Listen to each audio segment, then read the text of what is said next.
Let's turn this boring white keycap into a pixel-perfect Minecraft creeper. We'll use our acrylic markers to create that iconic green texture.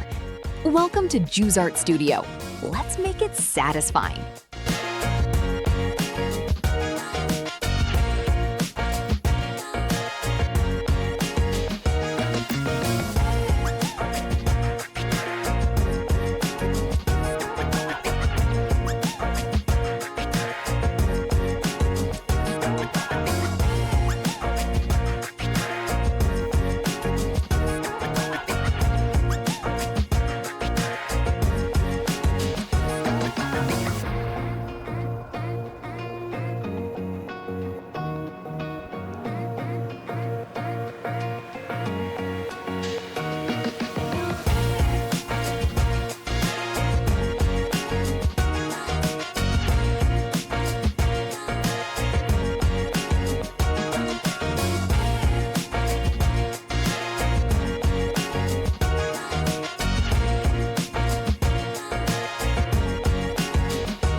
Here is the final custom creeper keycap.